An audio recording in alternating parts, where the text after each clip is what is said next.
Hello, coucou par ici. Comment tu te portes aujourd'hui? J'espère que ta semaine se déroule bien. Moi ça va, grâce à Dieu. Bienvenue à l'épisode 3 de Phobie. Si tu viens d'arriver sur la chaîne, n'oublie pas de liker, commenter, partager et surtout t'abonner pour ne rien rater. Je disais donc après mon résultat, j'étais si heureuse. Non pas pour moi mais pour ma maman spécialement, car bien que ce soit une femme instruite, évoluer à l'école rapidement était le plus grand et beau cadeau que je pouvais me permettre de lui offrir à l'époque. J'attendais donc impatiemment la rentrée, surtout que j'étais heureuse également de pouvoir retirer la tenue, tel on le dit dans notre jargon. Il se pourrait que dans ce méli-mélo de sentiments, l'engouement de découvrir le monde universitaire s'y était mêlé.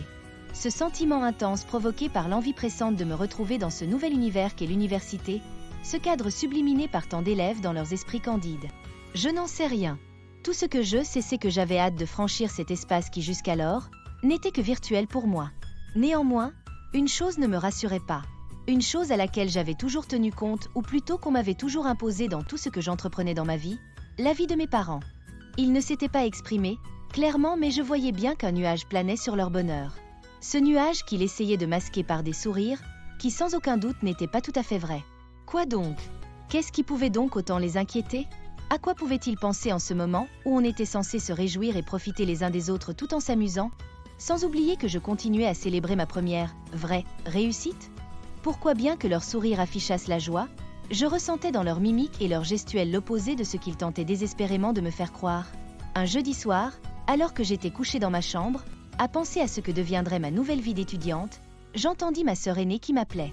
Lorsque j'accourus au salon où elle se trouvait, je trouvai assise au salon toute la famille. Un effroi paralysant me traversa le corps entier, mais je me ressaisis rapidement, car je n'avais rien fait, me dis-je. Je m'assis, et papa commença son monologue pour introduire la raison pour laquelle il nous avait réunis. La prise de parole de papa prit environ une dizaine de minutes, au bout desquelles il finit par chuter sur la principale raison de cette assise. En effet, comme je m'y attendais, c'était une de ces assises faites dans l'optique d'informer et d'orienter sur des sujets assez importants pour la famille. L'ordre de ce jour portait donc sur l'orientation que je souhaitais prendre pour ce nouveau tournant dans mes études. Mon père ne passa pas par 4 chemins pour me dire que son désir était que j'aille faire droit privé dans une école de formation. Il n'avait pas fini d'exprimer clairement sa pensée, que l'on entendit le son de la voix de ma mère qui disait de façon timide « Laisse cet enfant choisir sa voie, Darik », s'adressant à mon père. Darish était son prénom, et tout le monde à la maison savait que lorsque maman terminait une phrase s'adressant à son mari, par son prénom, cela ne présageait rien de bon.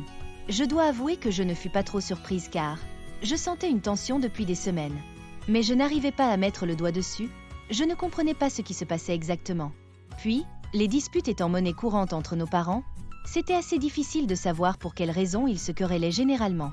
Mon père, la regardant d'un air sévère, dit « Nérige, je ne pense pas que je m'adressais à toi. » Je coupai rapidement court en disant « Lettre bilingue. » Mon père, écarquillant les yeux, répondit « Quoi ?»« Lettre bilingue, répondis-je. » Ma mère, d'un regard approbateur, me sourit. Et mon père, sans autre forme d'objection, me dit « Ok, tu iras demain à l'université publique prendre les renseignements nécessaires. Tu te feras accompagner par ta sœur aînée, Mina. » Sur ces mots, l'assise fut levée et moi, j'en sortis contentée. Toute cette nuit, je n'arrivais pas à fermer l'œil. J'étais tout émoustillée, et j'avais hâte que le jour fût levé.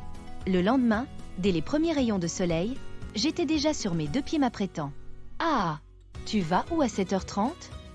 J'entendis soudainement. C'était ma sœur aînée, Mina. Oh là là là, c'est déjà la fin du 3e épisode de Phobie. N'oublie pas de t'abonner. À bientôt.